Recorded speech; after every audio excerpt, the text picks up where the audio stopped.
ಬಹಳ ದಿನ ಇರು ನಾವೀಗ ಈ ಚುನಾವಣೆಯಲ್ಲಿ ಸೋತಿದ್ದೇವೆ ಅಂದವರು ಯಾರು ವಿಶ್ರಾಂತಿ ತೆಗೆದುಕೊಳ್ಳೋದು ಬೇಡ. ಬಹುಶಃ ನಮ್ಮ ಮಂತ್ರಿಗಳು ಕೂಡ ಅದನ್ನೇ ಇನ್ನು ಹೆಚ್ಚು ಆಡಬೇಕು ಅಂತ ನನಗನ್ನಿಸ್ತದೆ. ಇದು ಚುನಾವಣೆ ಇನ್ನು 5 ವರ್ಷದ ನಂತರ ಬರೋದಿಲ್ಲ, ಪಾರ್ಲಿಮೆಂಟ್ ಬಹಳ ಬೇಗ ಬರುತ್ತೆ. 1-2 ವರ್ಷಗಳಲ್ಲಿ ಮತ್ತೊಂದು ಲೋಕಸಭಾ ಚುನಾವಣೆ ಬರುತ್ತೆ, ಯಾವುದೇ ಸಂಶಯ ಬೇಡ.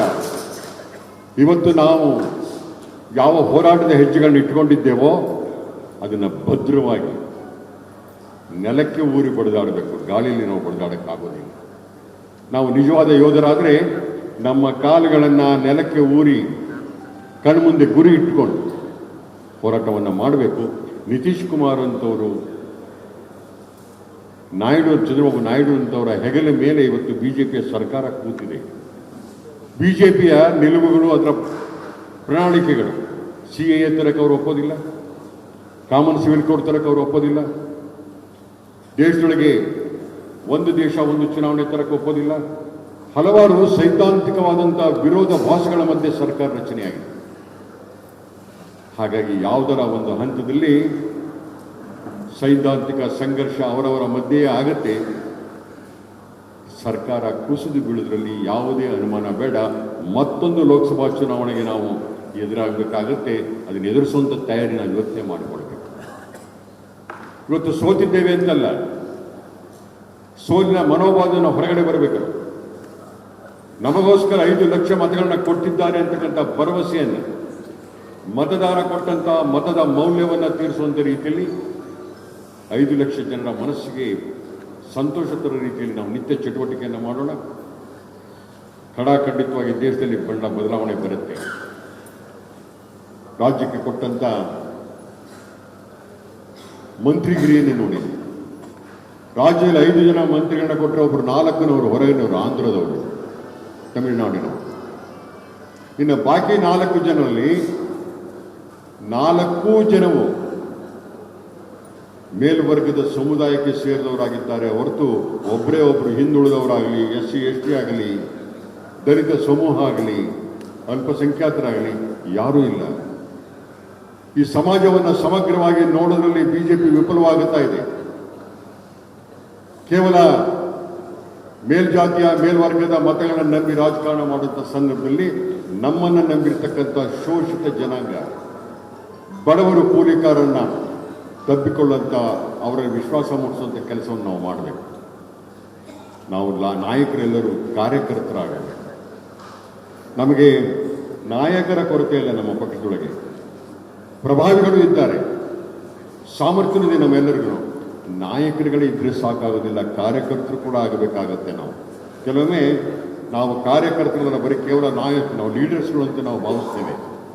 ಯಾರು ಲೀಡರ್ ಆಗುತ್ತಾನೆ ಅಂದರೆ ಕೆಳಗಿನ ಕಾರ್ಯಕರ್ತನ ಬುಡಕ್ಕೆ ಹೋಗಿ ಯಾರು ಮುಟ್ತಾರೋ ಅವ ನಾಯಕನಾಗ್ತಾನೆ. ನಮಗೀಗ ಹೊಸ ರೀತಿಯ ರಾಜಕೀಯ ವ್ಯವಸಾಯವನ್ನು ಮಾಡಬೇಕು. ಚುನಾವಣೆ ಮುಗಿದೋಗಿದೆ, ಫ್ಲಡ್ ಇರಿಗೇಷನ್ ಮುಗಿದೋಯ್ತು, ಸಮೂಹವನ್ನು ಮುಟ್ಟುವಂಥ ಕೆಲಸ ಮುಗಿದೋಯ್ತು. ನಾವು ಡ್ರಿಪ್ ಇರಿಗೇಷನ್ ಮಾಡಬೇಕೀಗ. ಹೇಗೆ ಡ್ರಿಪ್ ಇರಿಗೇಷನ್ ಮಾಡಿದಾಗ ರೈತ ಪ್ರತಿಯೊಂದು ಬುಡಕ್ಕೆ ಹೋಗಿ ಗಿಡದ ಬುಡವನ್ನು ನೋಡ್ತಾನೋ, ಅಲ್ಲಿರ್ತಕ್ಕಂಥ ಆ ಡ್ರಿಪ್ಪಿನ ಕಡ್ಡಿಯನ್ನು ಅಲ್ಲಾಡಿಸಿ ಅದರ ಕಸ ಸೇರ್ಕೊಂಡಿದೆಯೋ, ನೀರು ಹೋಗ್ತಾ ಇದೆಯೋ ಇಲ್ಲೋ ಅಂಥೇಳಿ ಪ್ರತಿಯೊಂದು ಗಿಡದ ಬುಡಕ್ಕೆ ನೀರು ಹೋಗುತ್ತೆ ಕೆಲಸವನ್ನು ಮಾಡ್ತಾನೋ, ಹಾಗೆ ನಾವು ನಮ್ಮ ಕಾರ್ಯಕರ್ತರ ಬುಡಕ್ಕೆ ಹೋಗಿ ಮುಟ್ಟಬೇಕು. ನಾನಿದ್ದ ಕಡೆಗೆ ಕಾರ್ಯಕರ್ತ ಬರಬೇಕು ಅಂತ ಬಯಸುವಂಥದ್ದು ಅಷ್ಟೊಂದು ಸರಿಯಲ್ಲ. ಕಾರ್ಯಕರ್ತರು ಜಾಗಕ್ಕೆ ನಾವು ಹೋದರೆ ಅವರಿಗೆ ಮತ್ತೊಮ್ಮೆ ವಿಶ್ವಾಸವನ್ನು ತುಂಬಬಹುದು. ನಾವು ಈ ಚುನಾವಣೆ ಮತ್ತೊಮ್ಮೆ ಗೆಲ್ತೇವೆ, ಯಾವುದೇ ಸಂಶಯ ಬೇಡ. ಪ್ರಾರಂಭದಲ್ಲಿ ನಾವಿಷ್ಟು ಫೈಟ್ ಕೊಡ್ತೀವಿ ಅಂತಲೇ ಮಾತಾಡ್ತಿರ್ಲಿಲ್ಲ, ಬಹಳ ನೆಗೆಟಿವ್ ಮಾತಾಡೋದು. ನಮ್ಮ ಕಾರ್ಯಕರ್ತರು ಕೂಡ ಬಿಜೆಪಿ ಅಭ್ಯರ್ಥಿ ಬಹಳ ಸ್ಟ್ರಾಂಗ್ ಅಣ್ಣ, ಆದರೆ ಕೆಲವೇ ದಿನಗಳಲ್ಲಿ ಆ ವಾತಾವರಣ ಹೊರಟೋಯ್ತು. ನಮ್ಮ ಅಭ್ಯರ್ಥಿ ಗೆಲ್ತಾರೆ ಅಂತಕ್ಕಂಥ ಆತ್ಮವಿಶ್ವಾಸವನ್ನು ತೆಗೆದು ಚುನಾವಣೆಯಲ್ಲಿ ನಾವು ಅತ್ಯಂತ ಭರವಸೆಯಿಂದ ಮಾತಾಡೋದನ್ನು ಕಲಿಯಬೇಕು. ನಾವು ವಿಶ್ವಾಸದ ಮಾತಾಡಬೇಕು. ನಾವೇ ನಮ್ಮ ದೌರ್ಬಲ್ಯಗಳನ್ನೆಲ್ಲೂ ಪ್ರಕಟ ಮಾಡಬಾರ್ದು.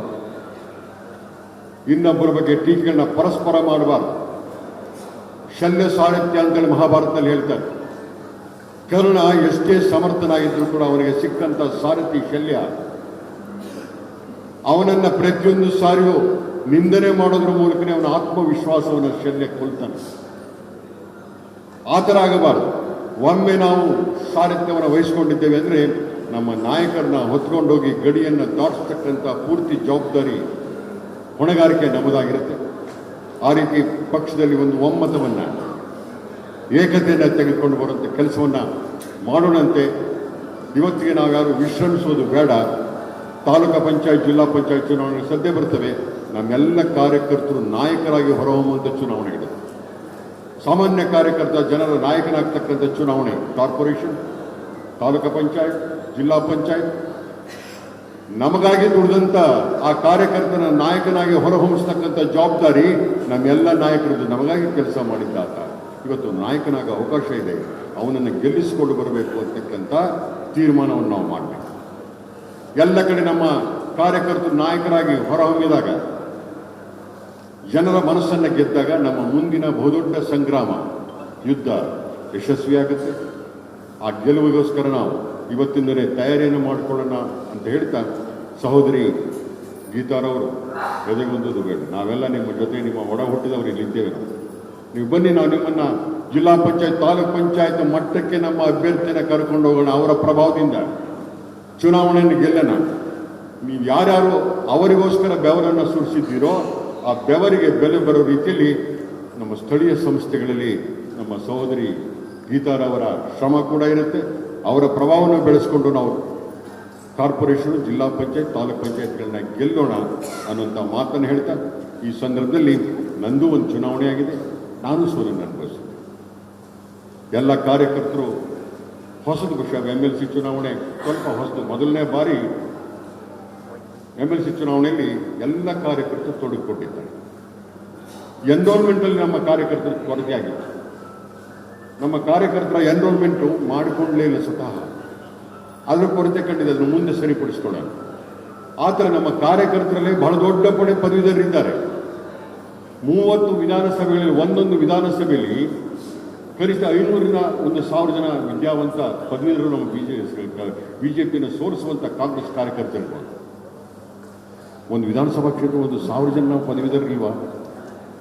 ಆ 1000 ಜನ ಕಾಂಗ್ರೆಸ್ ಕಾರ್ಯಕರ್ತರೇ ಪದವೀಧರರು ಎನ್ರೋಲ್ಮೆಂಟ್ ಮಾಡಿಕೊಂಡಿದ್ರೆ 30 ವಿಧಾನಸಭೆಗಳಿಂದ 30,000 ಬರ್ತಾ ಇತ್ತು. ಪದವೀಧರರಿದ್ದಾರೆ, ಎನ್ರೋಲ್ಮೆಂಟ್ ಮಾಡಿಕೊಂಡಿಲ್ಲ. ಆ ಥರದ ದೋಷವನ್ನು ನಾವು ತೆಗೆದುಹಾಕಿ ಎಲ್ಲ ಚುನಾವಣೆಗೆ ಗೆಲ್ಲುವಂಥ ಪ್ರಯತ್ನವನ್ನು ಮಾಡೋಣ. ನನ್ನ ಚುನಾವಣೆಯಲ್ಲಿ ಕೂಡ ತಾವೆಲ್ಲರೂ ಕೂಡ ತಮ್ಮ ಶಕ್ತಿ ಮೀರಿ ಕೆಲಸವನ್ನು ಮಾಡಿದ್ದೀರಿ. ಏನೇನು ಕೆಲಸವನ್ನು ಮಾಡಬೇಕು, ಹೇಗೆ ಮಾಡಬೇಕು, ಅವರವರ ಶಕ್ತಿ ಸಾಮರ್ಥ್ಯ ತಕ್ಕಂತೆ ಅವರವರ ಕೆಲಸವನ್ನು ಮಾಡಿದ್ದಾರೆ. ಈ ಸೋಲಿಗೆ ಯಾರೂ ಕಾರ್ಯಕರ್ತರು ಹೊಣೆ ಅಲ್ಲ. ಕಾರ್ಯಕರ್ತರು ಶ್ರಮ ಹಾಕಿದ್ದಾರೆ. ಎಲ್ಲೋ ಆ ವಿದ್ಯಾವಂತ ಮತದಾರರನ್ನ ಒಲಿಸಿಕೊಳ್ಳೋದ್ರಲ್ಲಿ ನಾನು ವಿಫಲನಾಗಿದ್ದೆ. ನನ್ನ ಹೋರಾಟದ ಸಂಗತಿಗಳು ಅಷ್ಟೊಂದು ಮನವರಿಕೆ ಆಗಲಿಲ್ಲ ಅಂತ ಅನಿಸುತ್ತೆ. ಹಾಗಾಗಿ ಎಲ್ಲರ ಪ್ರಯತ್ನದ ಮಧ್ಯೆ ಪಕ್ಷ ಸಂಪೂರ್ಣ ಸಹಕಾರವನ್ನು ಕೊಡು. ನನಗೆ ಕ್ಯಾಂಡಿಡೇಚರ್ ಮಾಡು. ಬಹಳ ಮುಕ್ತವಾಗಿ ಹೇಳಬೇಕು ಅಂತಂದರೆ 5 ಜಿಲ್ಲೆಗಳಲ್ಲಿ ಎಲ್ಲ ಜಿಲ್ಲೆಗೆ ಒಂದು ಸಭೆಯನ್ನು ಮಾಡಿದಂಥ ಏಕಮಾತ್ರ ಸಚಿವರು ನಮ್ಮ ಮಧು ಬಂಗಾರಪ್ಪ. ಎಲ್ಲ ಜಿಲ್ಲೆಗೆ ಬಂದರು. ಶಿವಮೊಗ್ಗದಲ್ಲಿ ಸಭೆ ಮಾಡಿದ್ರು, ಮಂಗಳೂರಲ್ಲಿ ಮಾಡಿದರು, ಉಡುಪಿಯಲ್ಲಿ ಮಾಡಿದರು, ಕೊಡಗಿನಲ್ಲಿ ಮಾಡಿದರು, ಚಿಕ್ಕಮಗಳೂರಲ್ಲಿ ಮಾಡಿದರು. ಅತ್ಯಂತ ಜವಾಬ್ದಾರಿಯುತವಾಗಿ ನಮ್ಮ ಸಚಿವರು ಕೆಲಸವನ್ನು ಮಾಡಿದ ನಂತರವೂ ಅದು ಸೋಲಾಗಿದ್ದರೆ ಅದು ಅಭ್ಯರ್ಥಿಯಾದ ನನ್ನ ಸೋಲೆ ಹೊರತು ನಾಯಕರದ್ದು ಅಲ್ಲ, ಕಾರ್ಯಕರ್ತರದ್ದು ಅಲ್ಲ, ಪಕ್ಷದ್ದು ಅಲ್ಲ.